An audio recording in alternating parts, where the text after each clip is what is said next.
ఉన్న బంగారాన్ని విడిపించి ఆ రోజు ఆన్లైన్ రేటుకే మేము కొంటాం. Sharma gold company.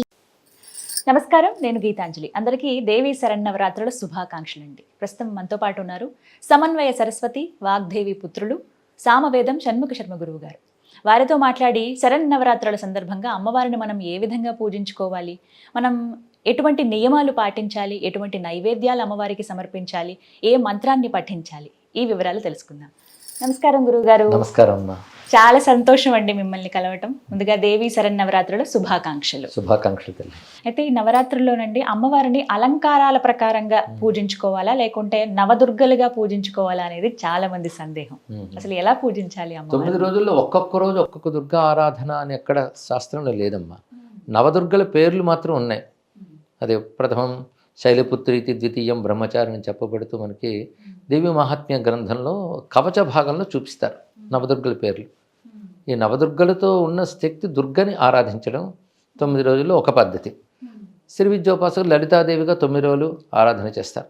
ఎక్కువ భాగం భారతదేశంలో జరుగుతున్నది ఏంటంటే మహాకాళి, మహాలక్ష్మి, మహాసరస్వతి స్వరూపిణిని 3 రూపాలను ప్రతిష్ఠ చేస్తారు. మనకి వంగదేశంలోను, ఉత్కళ రాష్ట్రంలో, మధ్యప్రదేశ్, నార్త్ సైడ్ అంతా కూడా పెద్ద పెద్ద పండాలు వేసి ఆ విగ్రహాలను పెడతారు. మహాకాళి, మహాలక్ష్మి, మహాసరస్వతి. మనం అనుకునే సరస్వతి, లక్ష్మి, దుర్గలు కావవి. ఈ మహాకాళి, మహాసరస్వతి, మహాలక్ష్మి అనేది దేవీ మహాత్మ్యం ఆధారంగా నిర్మించే మూర్తులు.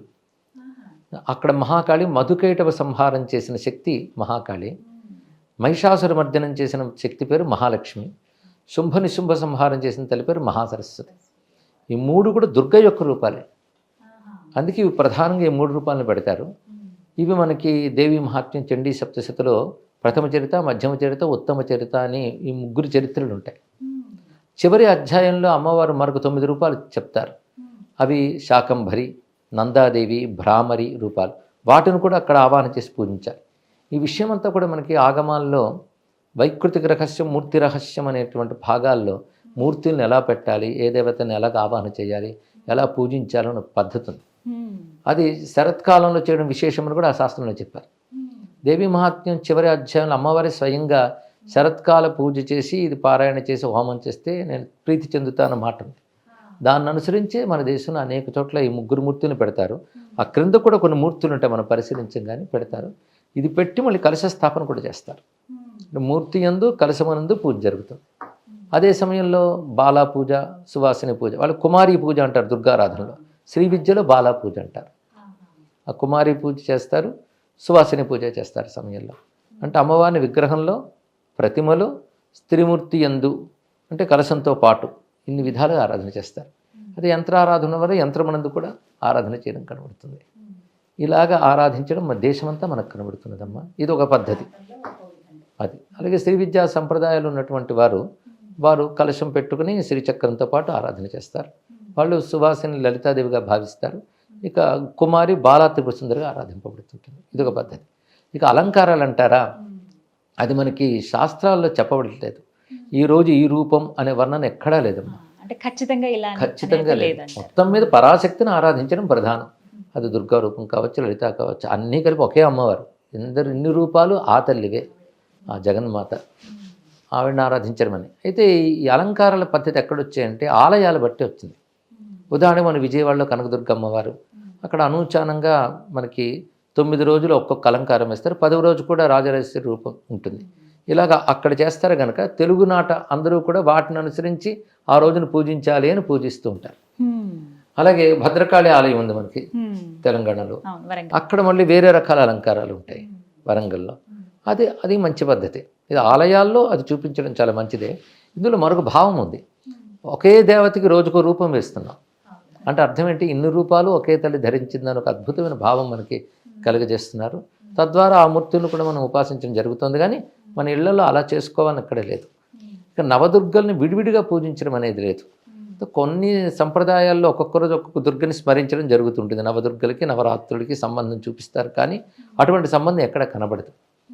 అయితే నవదుర్గా స్మరణ మాత్రం దేవి ఆరాధనలో ప్రతిరోజు ఉంది.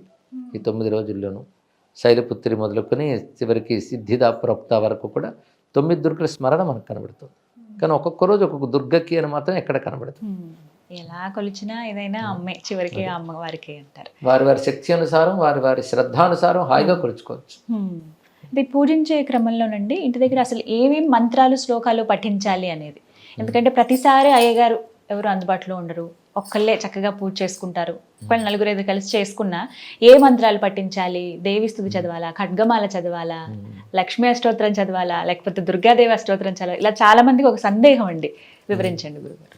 చాలా బాగుంది. సాధారణంగా మంత్రాలు వాటికి సంబంధించిన కవచాలు వీటి జోలికి మాత్రం ఉపదేశం లేకుండా వెళ్ళకూడదమ్మా. మంత్ర సంబంధమైనవి ఏవి చేసినా మంత్రోపదేశం ఉంటేనే చేయాలి. అవి లేకుండా బీజాక్షరాలు ఇవన్నీ చేసేరాదు. స్తోత్రాలు మాత్రం మనకి ఋషులు అందరి కోసం అనుకూలంగా చాలా ఇచ్చారు. అది వాళ్ళ ఇచ్ఛానుసారం చేసుకోవచ్చు. లక్ష్మీ అష్టోత్తర శతనామం ఉంది, సరస్వతీదేవి ఉంది, గౌరీ ఉంది, 3 కలిపి చేసుకోవచ్చు. ఇక 9 రోజులు ఉన్నా కనుక ఒక్కొక్క రోజు వాళ్ళు ఎంపిక చేసుకోవచ్చు, చేసుకుని కూడా ఆరాధన చేసుకోవచ్చు. ఇక సహస్రనామ స్తోత్రాలు చాలా ఉన్నాయి, చేసుకోవచ్చు. ఈ ఖడ్గమాలు లాంటివి అంటారు, అవి శ్రీ విద్యకి అంగములవి. ఆ మంత్రం ఉన్నప్పుడు ఖడ్గమాలు చేసుకోవచ్చు, లేనప్పుడు ఖడ్గమాల వదుల అవసరం కూడా లేదు. సహస్రనామ స్తోత్రాలు చేసుకోవచ్చు. అలాగే దేవీ మహాత్మ్యం ఏదైతే చండీ సప్తశతిని ప్రసిద్ధి చెంది ఉందో దానికి అర్గళ, కీలకము, కవచం అనుకున్న అంగములు తంత్రశాస్త్రం బట్టి వచ్చాయి. అది ఆ ఉపదేశం ఉన్న వాళ్ళు చేయొచ్చు. ఉపదేశం లేని వాళ్ళు దేవీ మహాత్మ్యంలో అద్భుతమైన స్తోత్రాలు ఉన్నాయి. పైగా అమ్మవారిని తలంచుకుంటే ఆనందం కలిగేటంత మంచి స్తోత్రాలు ఉన్నాయి. భక్తి ఉంటే చాలు, ఆ భక్తితో ఆ స్తోత్రాలు చదువుకోవచ్చు. 13 అధ్యాయాల గ్రంథం అది. అందులో 4 అధ్యాయాల్లో అమ్మవారి స్తోత్రాలు ఉంటాయి. 1వ అధ్యాయం, 4వ అధ్యాయం, 5వ అధ్యాయం, 11వ అధ్యాయం. ఈ మొత్తం ఈ 4 అధ్యాయాల్లో అద్భుతమైన స్తోత్రాలు ఉంటాయి. వీటిని అధ్యాయ చతుష్టయం అంటారు, స్తోత్ర చతుష్టయం అనుకుంటుంటారు. ఇది అందరూ చదువుకోవచ్చు చక్కగా.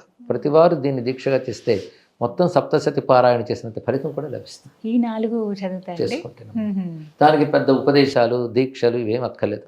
భక్తిగా మనకు తెలిసిన శుచి పాటిస్తూ అమ్మవారి నామస్మరణ చేసుకొని చక్కగా ఆరాధన చేసుకోవచ్చు. అమ్మ నామమే మహామంత్రం. శ్రీ దుర్గాయే నమః అనుకోవచ్చు, శ్రీ మహాలక్ష్మి నమః. అంటే ఇలా ఇవేవి చదవలేని వాళ్ళకి సులువుగా ఏదన్నా మంత్రం చెప్పండి గురుగారు. సులభమైతే మొత్తం మనకి దేవి భాగవతంలో ప్రథమ శ్లోకం ఉంటుంది. అది 3 పాదములు ఉంటాయి. దానికి ఒక్కొక్క పాదానికి 8 అక్షరాలు, 24 అక్షరాలు మహామంత్రం. గాయత్రి స్వరూపం. వేద గాయత్రికి అయితే కొన్ని నియమాలు, కొన్ని సంస్కారాలు అవసరం. మళ్ళీ వేదం గాయత్రులు ఏ భావం ఉందో ఆ భావాన్ని తీసుకుని వ్యాస మహర్షి మనకి దేవి భాగవతాన్ని అందించారు. అందులో అసలు అమ్మవారి యొక్క సంపూర్ణ స్వరూపం కూడా ఆవిష్కరింపబడి ఉంటుంది. అది సర్వ చైతన్య రూపాం తాం ఆద్యాం విద్యాంచ ధీమహి బుద్ధిం యా నహ ప్రచోదయాత్. ఇది మంత్రం. ఇది అందరూ హాయిగా జపించదగ్గ గాయత్రి. పైగా భావం స్పష్టంగా ఎదురు కనబడుతుంది. అమ్మవారు అంటే ఏమిటనేది మొదటి వాక్యంలో మంచి నిర్వచనం ఇచ్చారు. సర్వ చైతన్య రూపాం అంటే సర్వ చైతన్యం, అన్నిటిలో చైతన్య స్వరూపముగా ఉన్నది ఎవరో అదే అమ్మవారు. ఒక్క మాటలో అద్భుతంగా చెప్పారు. అటువంటి తాం అంటే నిన్ను, సర్వ చైతన్య రూపిణైనటువంటి అమ్మవారిని తాం. ఆద్యాం విద్యాం. ఆద్యాం అంటే సృష్టికి ముందే ఉన్నటువంటి తల్లి. విద్య అంటే జ్ఞానస్వరూపిణిగా ఉన్నటువంటి తల్లిని ధీమహి అంటే ధ్యానిస్తున్నాను, ఉపాసిస్తున్నాను, ఆరాధిస్తున్నాను అర్థం. ఇందాక చెప్పినట్టు యజ్ఞం చేసినా, యాగం చేసినా, మంత్రం చేసినా, జపం చేసినా బుద్ధిని అమ్మవారితో అనుసంధానం చేయడమే ప్రధానం. బుద్ధిని అక్కడ తల్లితో అనుబంధం ఏర్పరచడమే ధీమహి అన్నమాట. అది అర్చన కావచ్చు, ధ్యానం కావచ్చు, ఉపాసన కావచ్చు. అది అక్కడ చెప్పేది ఆద్యాం విద్యాంచ ధీమహి. ఆ తల్లి బుద్ధిం యా నహ ప్రచోదయాత్, మా యొక్క బుద్ధుల్ని ప్రేరేపించుతున్న తల్లి అని అర్థం. కనుక ఎవరైతే సర్వ చైతన్య రూపంగా ఉన్నదో అందరిలో ఉంది తల్లి. ఉండి చేస్తున్న పని ఏమిటంటే బుద్ధుల్ని ప్రేరేపించే తల్లి. అదే గాయత్రి మంత్రం కూడా ధియో యోన ప్రచోదయాత్. అదే ఇక్కడ బుద్ధిం యానః ప్రచోదయాత్. ఈ చెప్పడంలో విశేషం ఏంటంటే బుద్ధుల్ని ప్రేరేపించేది ఈశ్వర శక్తి. ఇది ఒక యూనివర్సల్ డెఫినిషన్.